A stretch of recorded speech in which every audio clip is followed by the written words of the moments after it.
From the white sands of Lewis and Harris to the dramatic landscapes of the Isle of Skye, I've just returned from an incredible journey through some of Scotland's most breathtaking islands. In this episode, I'm sharing every detail of the trip so you can plan your own Scottish island adventure with confidence. Welcome to the UK Travel Planning Podcast. Your host is the founder of the UK Travel Planning website, Tracy Collins. Each week, Tracy shares destination guides, travel tips and itinerary ideas, as well as interviews with a variety of guests who share their knowledge and experience of UK travel to help you plan your perfect UK vacation. Join us as we explore the UK from cosmopolitan cities to quaint villages, from historic castles to beautiful islands, and from the picturesque countryside to seaside towns. Before we get started, we'd like to thank our sponsor, Walks and Devour Tours. If you're planning a trip to London, you'll already know the challenge. There's a lot you want to do and only a limited amount of time to fit it all in. That's where the right tour makes all the difference, because you want experiences that are the best use of your time with more access, less waiting and a deeper sense of the city.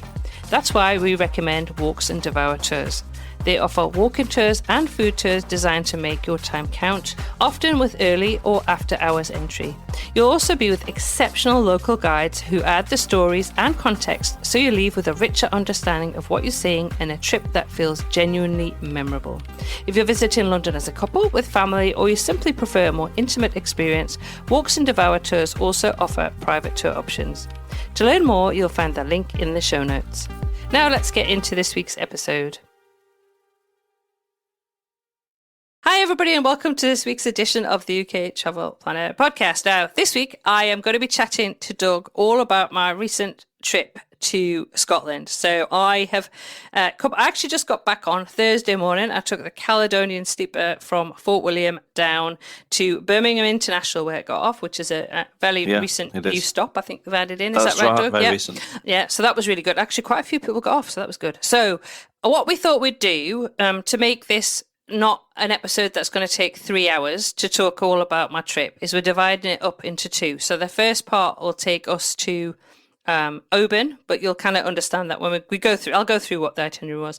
And then part two of this will be at the end of June. So you need to subscribe and then you won't miss an episode. And that will be the second part of the trip, which I did actually on my own when I went to the island of Mull and used public transport. So that'll be a good one to chat through about Mull and Iona, but that's coming at the end of next month. So no spoilers for that. So there's no questions coming about Mull and Iona. We're going to focus this episode on the first part of my trip, which was to the islands of Lewis and Harris and Skye.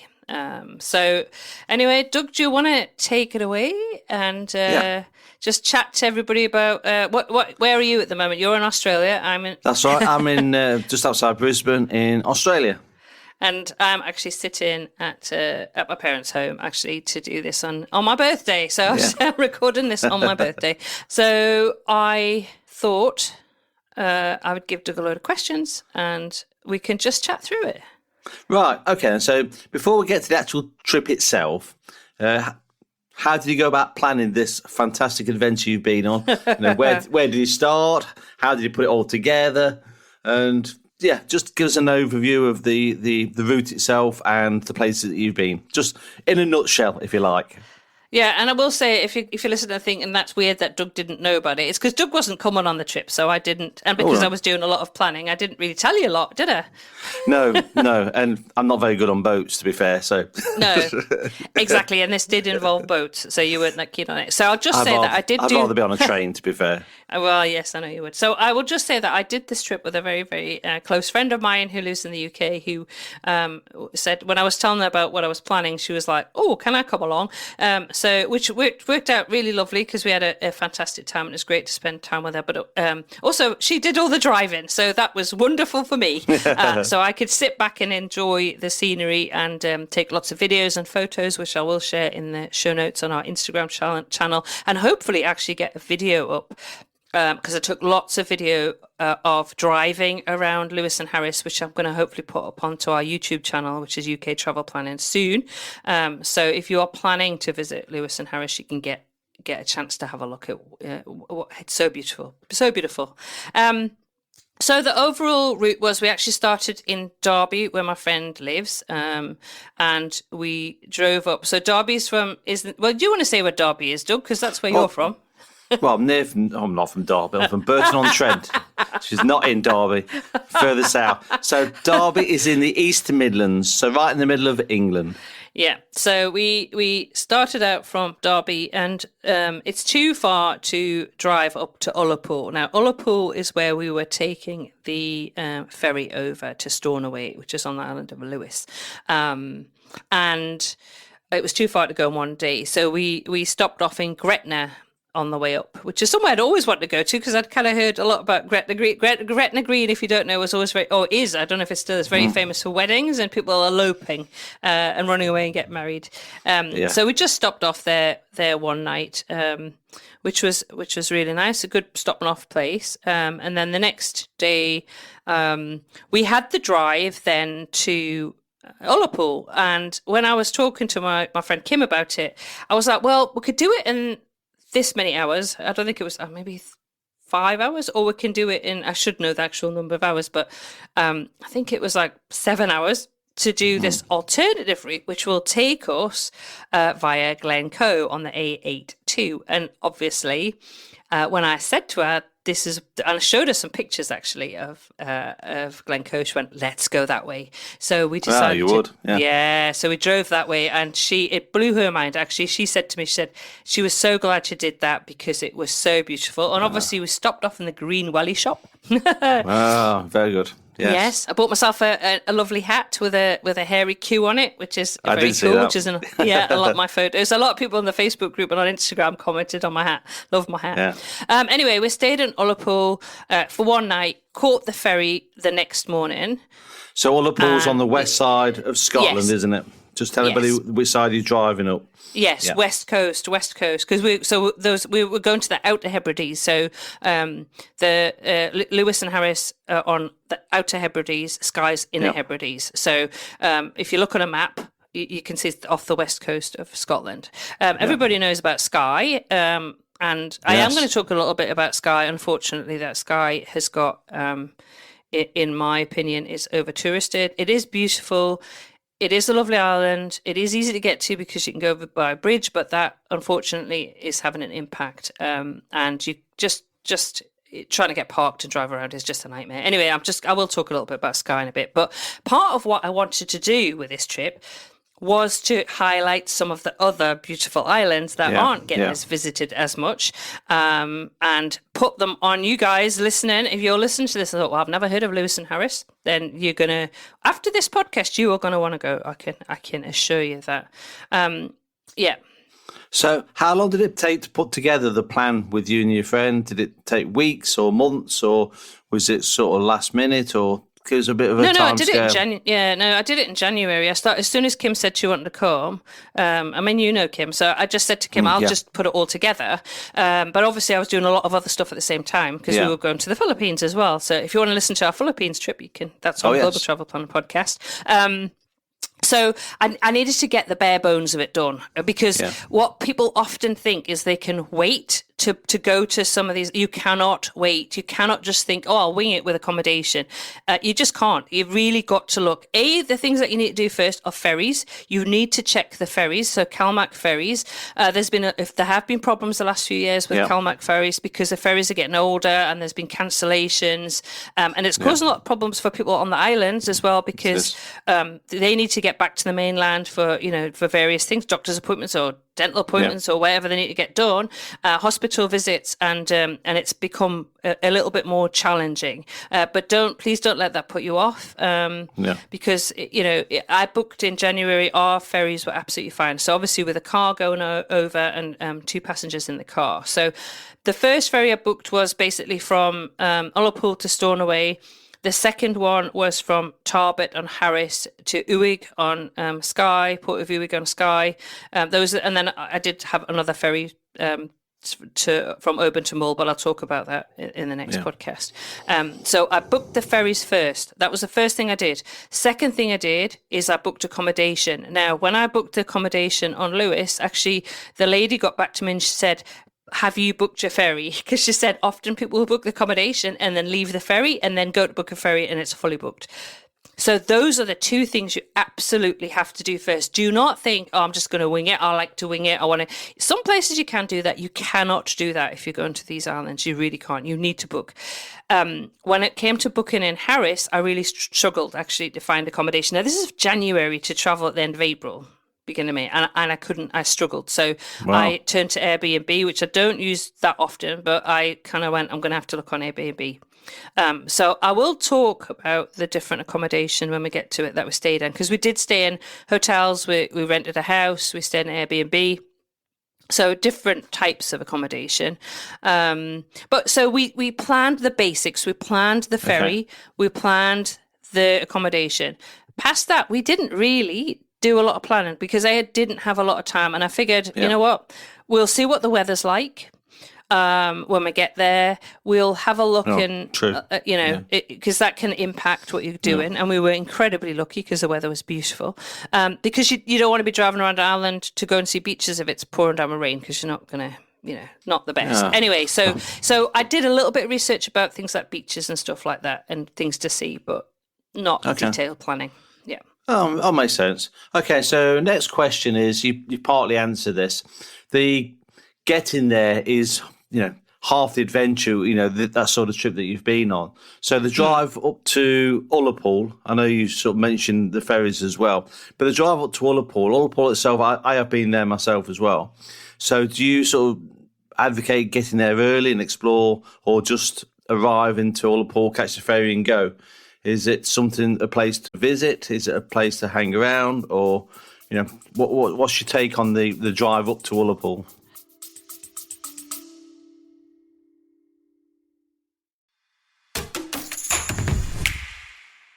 Just a quick pause to thank our sponsor, Walks and Devour Tours. If you're planning a trip to London, you'll already know the challenge. There's a lot you want to do and only a limited amount of time to fit it all in. That's where the right tour makes all the difference, because you want experiences that are the best use of your time, with more access, less waiting, and a deeper sense of the city. That's why we recommend Walks and Devour Tours. They offer walking tours and food tours designed to make your time count, often with early or after hours entry. You'll also be with exceptional local guides who add the stories and context, so you leave with a richer understanding of what you're seeing and a trip that feels genuinely memorable. If you're visiting London as a couple, with family, or you simply prefer a more intimate experience, Walks and Devour Tours also offer private tour options. To learn more, you'll find the link in the show notes.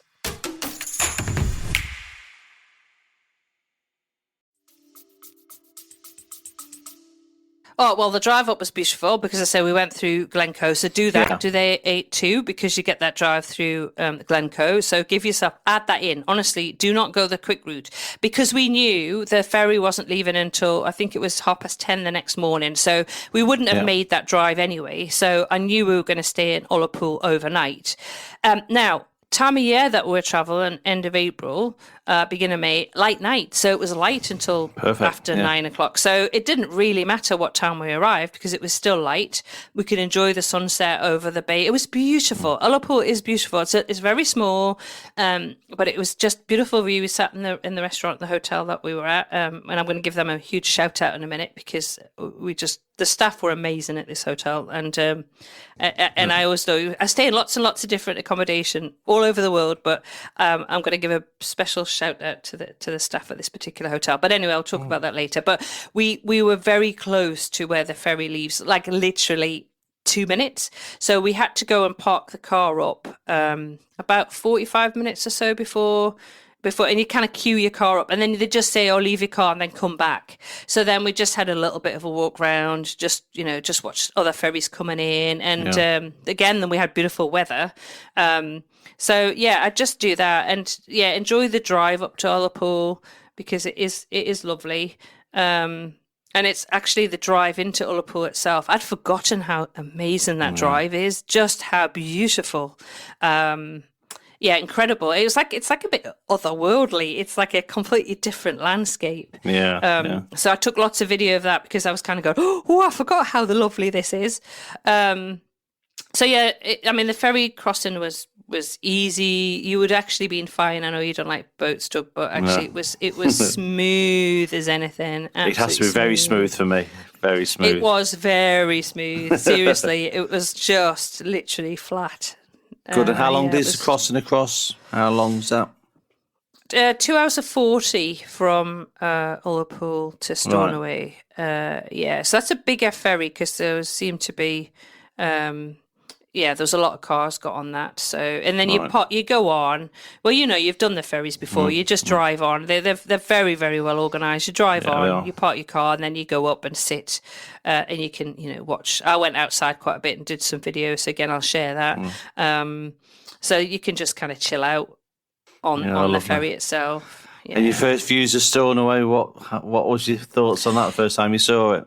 Well, what was interesting, as we were coming over to Lewis, that the cloud was quite low, and so we were kind of going through the mist, and the ferry was making the sound. So it was really moody. Obviously warning any small boats that probably wouldn't have picked up. So so that was really cool coming into Stornoway, and then we kind of we arrived and we did a bit of stocking up at the Tesco in Stornoway just to get some food because the first place that we're staying at in Lewis, we'd rented a house for 3 nights. Yeah. Okay, but you do actually need a car when you're driving on Lewis and Harris, don't you?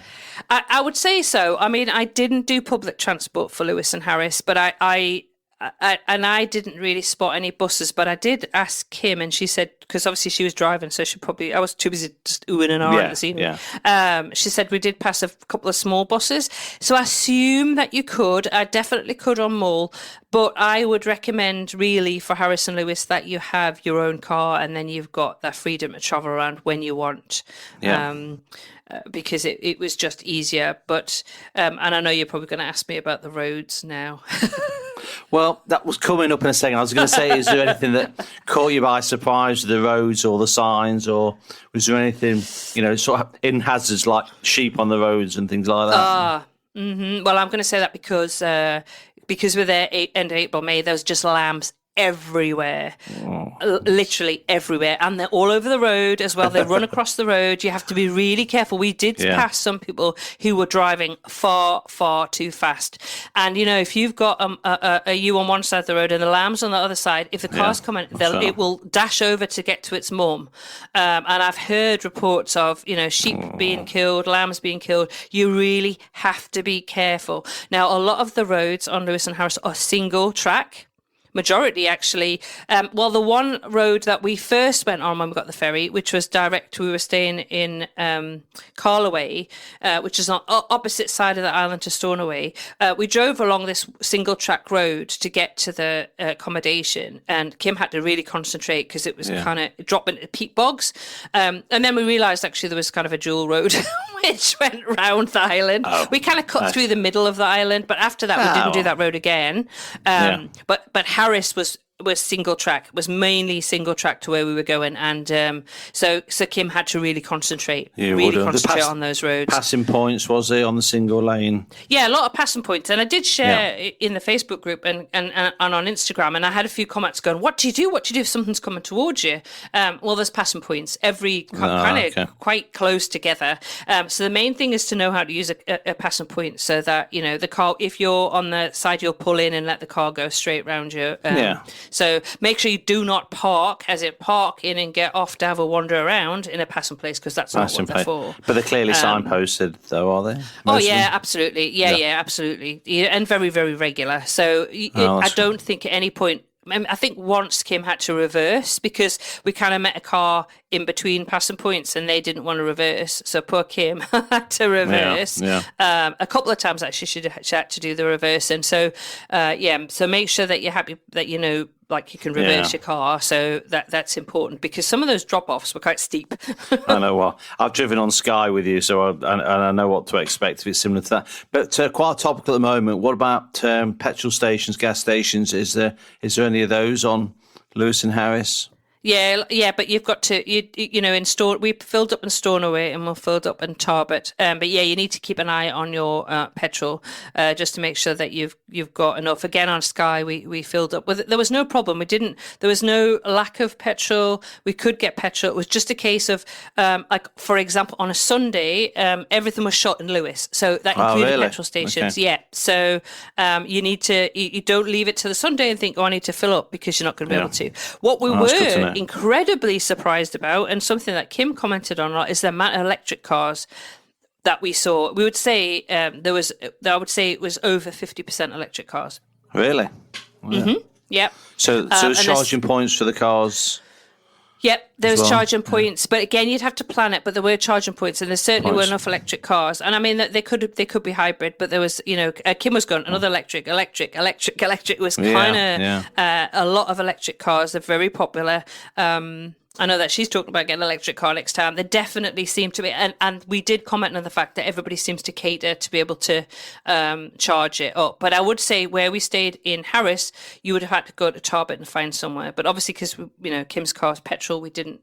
We just noticed that you probably could, because everybody else seemed to be happily driving around an electric car. So it's definitely catered for more now.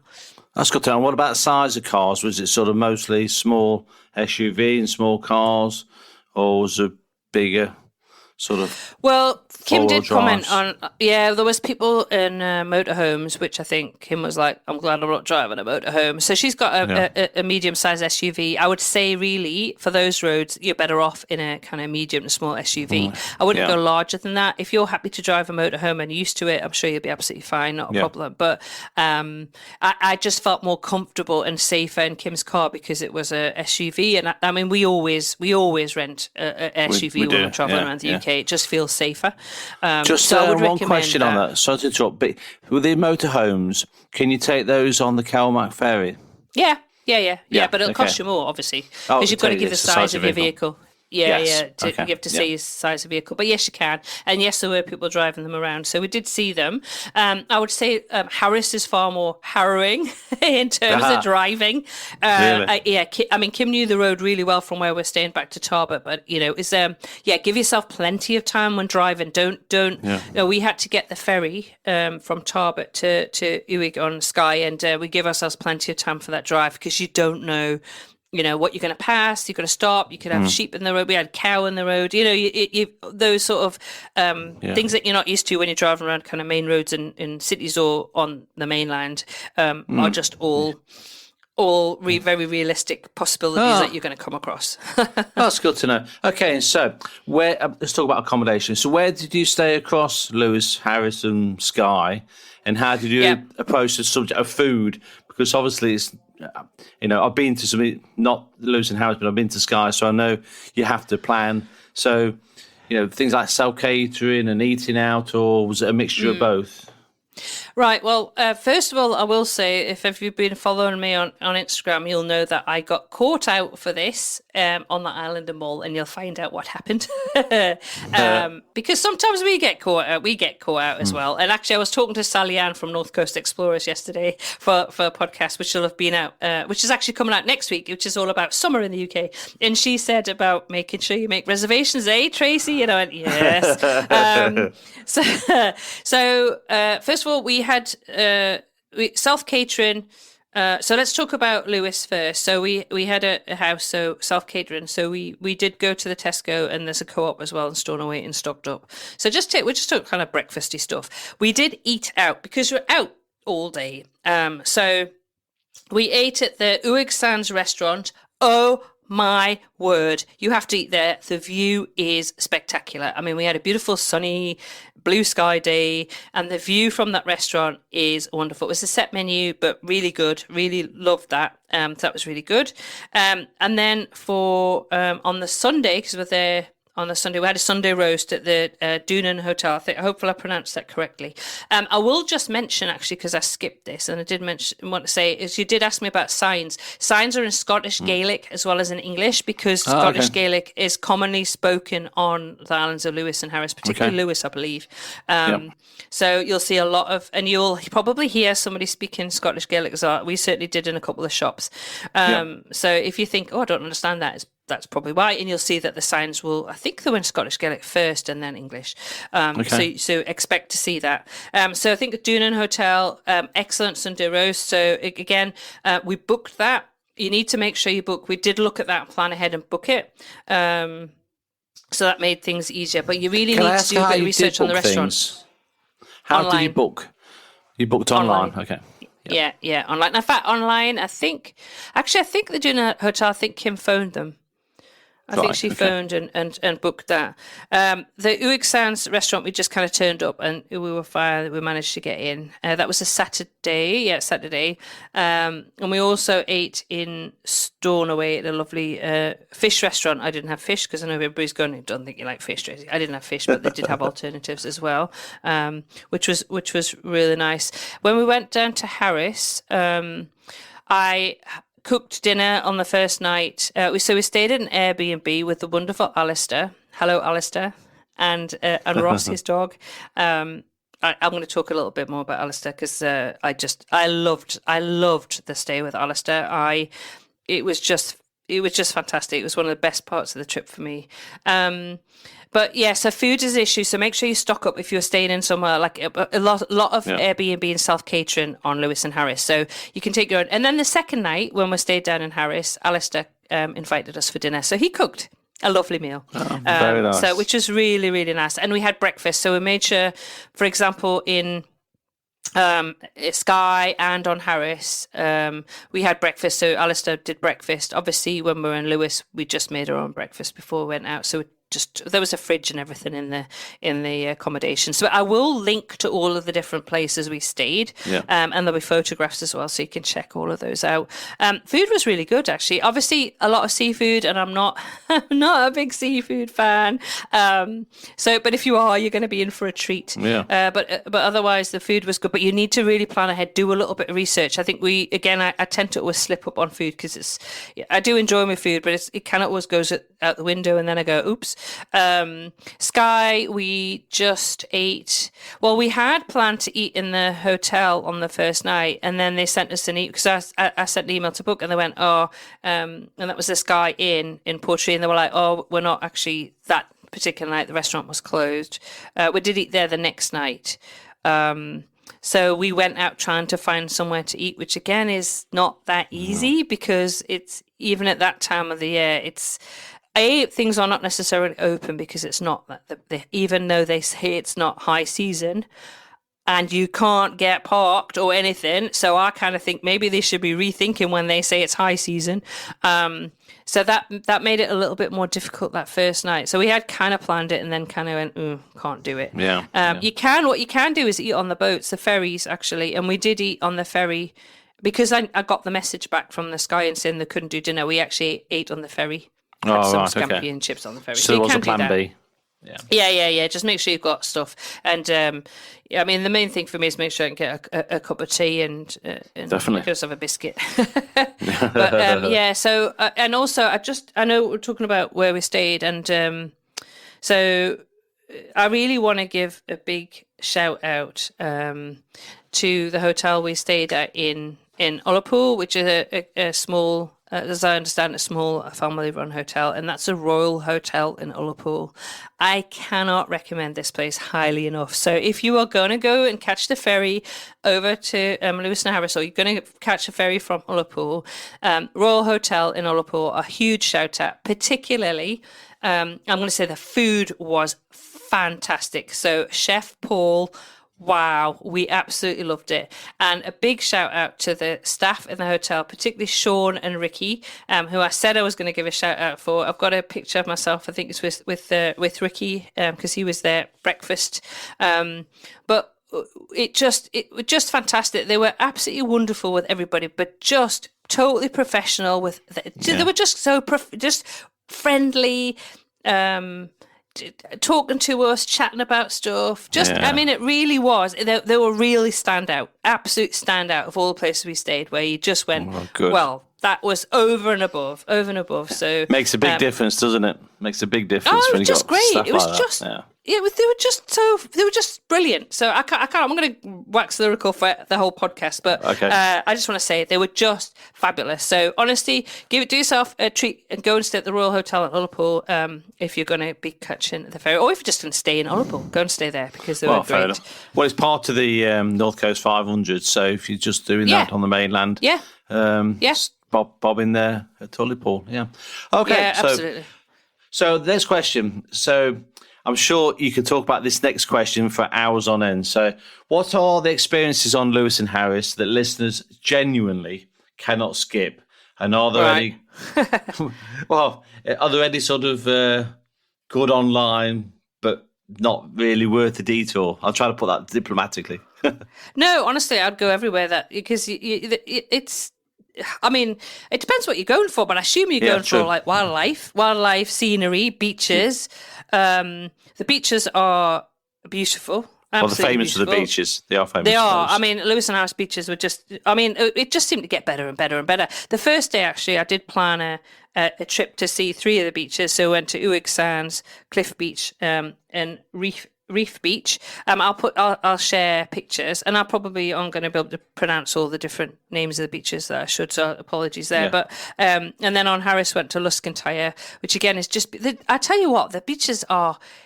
They're just outstanding. They're huge, absolutely huge. And the water is just clear, beautiful blue. I'd seen photos before, and just thought, this can't be right. I'd actually followed an artist called Hope Blomeyer, who does a lot of paintings of beaches on Lewis and Harris, and actually was very lucky she's got a shop in Harris in Tarbert, so popped into the shop, bought a few things there. And so I'd kind of been inspired over the years by looking at all these beautiful paintings and photos that she'd shared. So that was a lot of the inspiration behind the trip. So it was wonderful to pop in the shop and have a look at it. So her paintings are beautiful. Fantastic. And they really reflect the beauty as well of Harris and Lewis. So just the beaches are beautiful. Go for walks on the beaches. That's what we did. That's what we enjoyed. The Callanish stones, which are second most important archaeologically to Stonehenge, apparently. And there's Callanish. Yeah, there's part 1, part 2, or part 3. Probably just 1, 2, and 3. I'm making it part 1, part 2, part 3. But anyway, the main ones at the top of the hill are just fantastic. I did go to Callanish 3 and get some pictures. I didn't go to Callanish 2. They're kind of you can kind of see from 1, 2, and 3. So obviously, I don't know if whatever they were doing, that they could all see what each of them are doing. I don't know. Anyway, these are so old, and I should know how old these stones are, like thousands and thousands of years old. Wow. And incredible. They're huge as well. You're like, how did these people get these stones up here and stand them up? And I should know more about their meaning and stuff, and I don't. So I will apologize, because I just get overawed by these things and just go, oh my goodness, aren't they amazing? So I will find out, do a little bit more research before the next podcast, and I can if you've got any questions about the Callanish stones. But and there's an avenue for like Callanish one. There's an avenue you walk up, and then the kind of the stone circle, and just obviously accessible. You just climb up you can drive up to one, but walk up the hill to the others. Yep. Oh, fantastic. So I suppose there's lots of local crafts and products and things like that on Lewis and Harris as well. Yeah. Well, obviously there's Harris tweed, so there's a lot of tweed stuff. You can go and you'll find tweed for sale everywhere. Yeah. So Harris tweed. I never thought of that. Yeah, Harris tweed. Yeah. And there's also the black houses. So now they are from. You can go. We went in to see the black houses actually, where we were saying Carlaway. There's a couple you can go and have a look at, and these were lived until fairly recently. It's where you've got the fire inside the house, like inside the main room of the house. I think like a fire pit. Got like a fireplace thing. But I guess they would. There's a lot of peat, so I'm assuming they just burnt peat.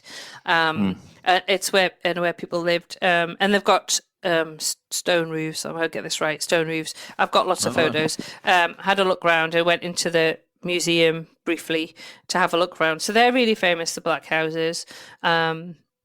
And then, so arts and crafts, lots of crafts and lots of artists live on Lewis and Harris. So you can go and pop in and you can stop off and you'll see different shops.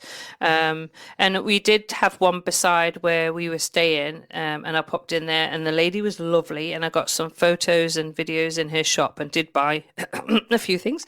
No wonder you want me to bring an extra suitcase. I've got her business card. I'll take a screenshot of that and put that in the okay. I can't remember what it was called. I can't remember the name of the shop, but I'll link to that in the show notes. I'll put a photo because a link to her business card. Yep. Well, there's so much to see on Lewis and Harris.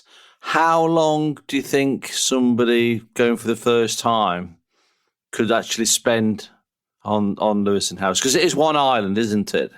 It is one island, yeah. It's So a bit just make that confusing clear. because it sounds like it's two, because one's called Lewis and one's called Harris, but it's one island, but they're very different. Lewis is kind of more like flatter peat. So like peat bogs and marshes, I don't know, and then the beaches. But you go to Harris is dramatically different. It's all like just like mountains and big stones everywhere, and just far more dramatic.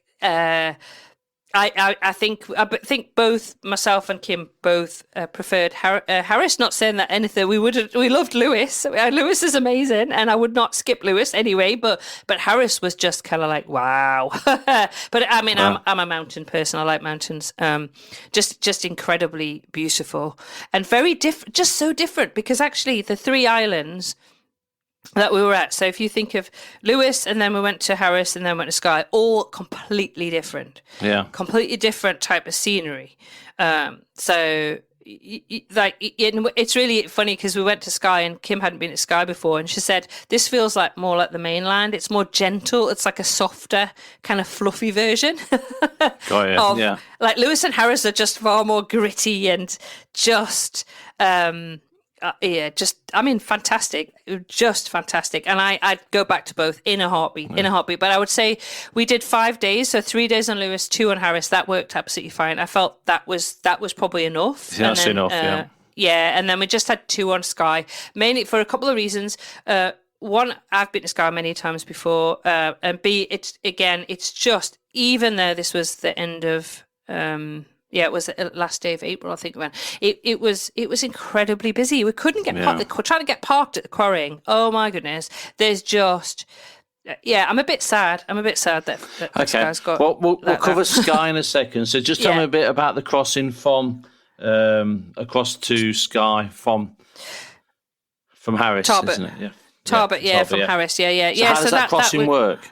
Exactly the same as the one previously. You just go and park up, and then they take you on the ferry. It was a smaller ferry. That took about an hour 40. Again, it was a very smooth crossing, so you've been fine. Got off at Uig on Skye, and then it was just a drive. You keep saying Uig. You keep saying Uig. Just tell everybody how you spell that, would you please? Yeah, UIG. Not egg, as I called it. No, I did look it up and I did ask the locals, and it's Uig. Yeah, okay. Uig. I think it means bay. I think it actually means bay. Some of these, obviously, the words Celtic. It means different things. So Uig's bay, which is why you'll find an Uig on Lewis and Harris and an Uig on Skye. And there's Uigs everywhere. Right. But so that was an easy crossing. It was no problem. The main problem we had is that we were driving from Uig to Portree, and they closed. There's not many roads, and they closed the road to resurface it. Oh wow! So we sat for nearly an hour before, and then said, "Oh, we're only going to open the road at 8 p.m." So by the time it got to 8 p.m., I can tell you how many irate because all of the people off the ferry, if they just waited for the people off the ferry to go into Portree, it would have made a life, but they decided to close it. And we were a bit like, well, they know the ferry's coming in with all these people. Yeah. Anyway, so that was a bit of so there was a lot of irate people kind of going, right, so we had to wait 55 minutes to them, and then they opened the road and went, we can go. Imagine how many people get on Skye coming from Lewis and Harris, and all of a sudden across onto Skye, there's a lot more traffic anyway. Oh, yes. Because the certain amount of people that go to Skye is... it's exhausting. It's easy. It's easy to get to Skye. The roads are the main roads are are better on Skye in terms of like, they're pretty good. But once you get off into single roads, Yes. they're not so good actually. I think they were better on Harris. A lot the Harris and Lewis, the single roads were better. I do remember a lot of potholes on Skye. Potholes on potholes, Skye. Yeah. And the problem with Skye is just, as I say before, you just can't get parked. Just volume of people. It's just the sheer volume, because you can drive over. It's easy now. People can just drive over on the bridge. So it's less hassle to kind of organise to get there. It's difficult to see the things on Skye because there's people all day long, waiting to see. Yeah. So there really is no quiet moment, is there? You just got to be lucky and wait. Yeah, because we've done it early in the morning. We got up so early that the mist hadn't. Remember when we went to the quarrying last time, and we had to sit in the car for like an hour, and even then trying to get parked, it's not easy. You have to pay for parking as well, and there's just you just can't get. There's just so many people, So that's a bit of a shock to the system after Lewis and Harris, where not so many people.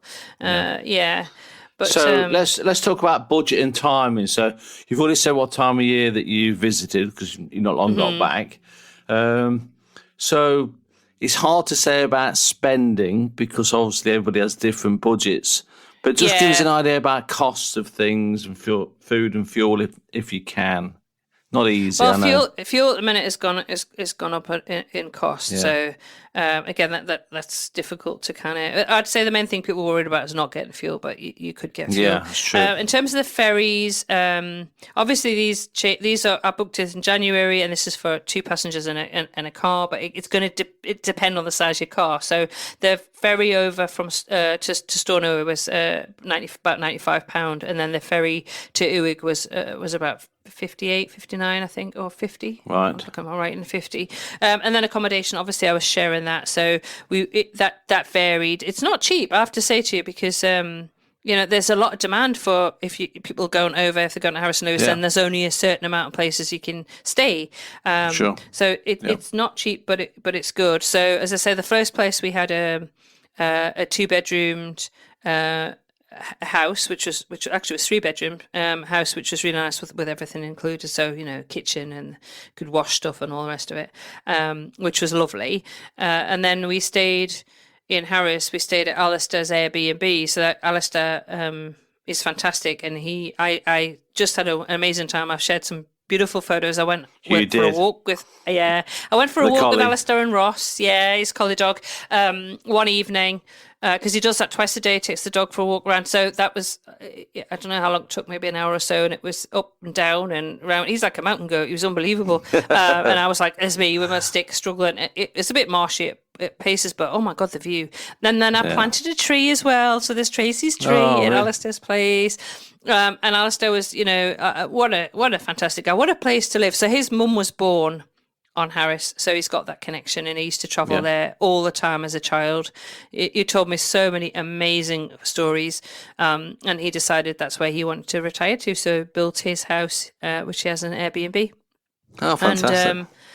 And just fantastic. Absolutely. Just loved Alistair. So I'm hoping I can share this podcast and he can listen to know how much he was appreciated, because he truly was. And he lived in Australia as well, part of his life. So we're talking about, he lived in Perth. So we talked about that. Yeah. Fantastic. So it was great. Yeah. And just going out with Ross, the dog, and it was lovely. It was so relaxing.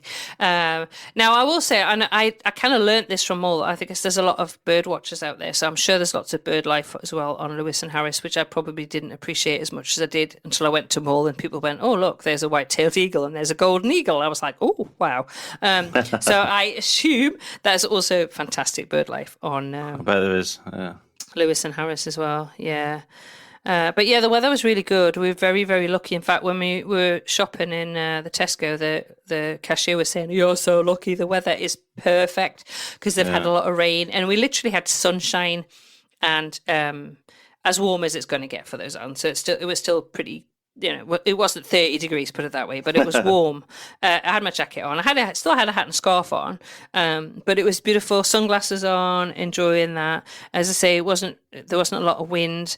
So there used to be trees apparently on Lewis, but maybe Lewis and Harris, but there's not anymore, because apparently, now I don't know if it's true, the Vikings burnt them all down. So and now they've got peat bogs. So Don't quote me on that. But so there's not. But they say there's quite windy, those islands. But we didn't have a lot of wind, so yeah, it was good.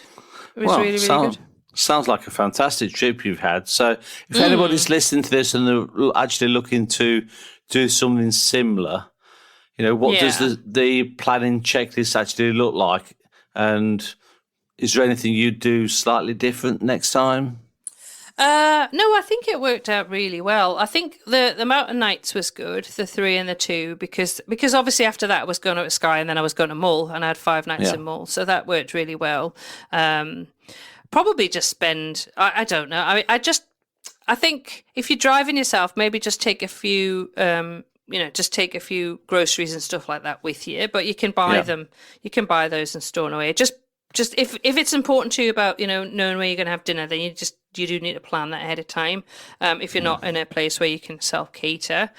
And what about the time of year that you went? Would you say that is a very good time of year to go, or would you go slightly different time? No, I think it was actually perfect.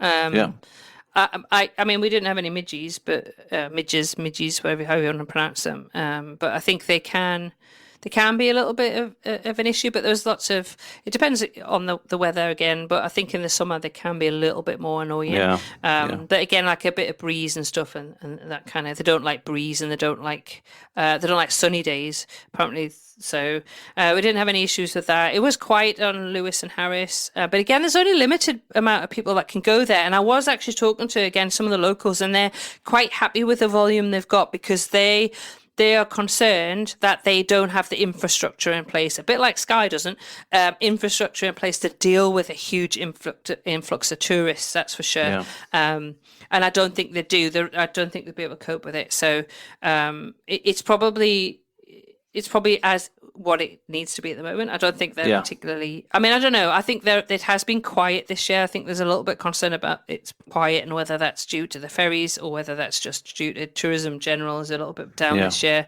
But just be aware, things like on a Sunday in Lewis, things will be shut. I assume it'd be exactly the same in Harris. We weren't in Harris on the Sunday, but Lewis, everything was shut. Like all the shops, there's nothing open on a Sunday. Including petrol stations. It took us a little bit by surprise, but we had booked a Sunday roast, so that was fine. But there's not a lot to do, so make sure that you can go to the beach that day and stuff like that. But if you want to go shopping or you want to fill up with petrol, don't do that. I would honestly recommend, and I know do a Trippiamo driving course. If you are unsure about how to drive on these sort of roads, and seriously, it's not for the faint-hearted, I'll tell you need to know what you're doing. And especially if you're used to driving on the other side of the road, or even if you're used to driving in Australia or New Zealand or wherever. Honestly, I think it's very different driving on these sort of islands. You need to be really aware of the rules of the road. You need to be aware of kind of just etiquette when it comes to passing places. You need to be very aware of things like the fact that you could get a lot of livestock on the road. You could get deer in the middle of the road. You could get lots of lambs all over the places. So you just need to kind of be aware and plan for that. As I say, if you're going to do this, do not think that you can wing it. Make sure you book those ferries and you book your accommodation. After that, you can do it. You'll then start looking at the things like what day the Black House is open, what restaurants you want to eat at, that sort of thing. But make sure you absolutely don't think I'm just going to head over to Lewis and Harris and then find accommodation when you get there, because you won't. You absolutely won't. And probably recommend listening to a very decent podcast, I'd imagine, as well, about somebody visited. Yeah, I think that's it. It's like as somebody who's just recently been and done it and been there and experienced it. And so the next episode is because I guess I think we've kind of wrapped up Harris and Lewis. So. If there's any questions, just get into the Facebook group or send me an email if this is a trip that you're thinking about doing. So the next episode I'm going to be talking about. So we left Skye, drove down to Oban. I had originally planned to get the bus from Fort William down to Oban, but then Kim decided she was going to come down to Oban as well. So we did that drive.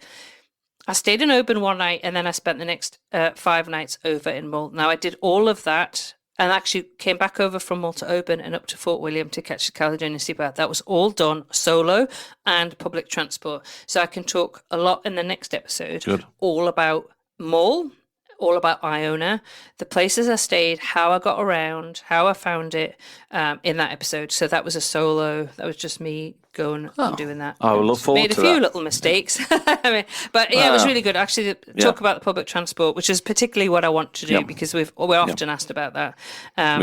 So again, met lots of lovely people. Yeah, it was really, really good. I thoroughly enjoyed it. I absolutely love Scotland. Been going since I was knee-high to a grasshopper, is that the term?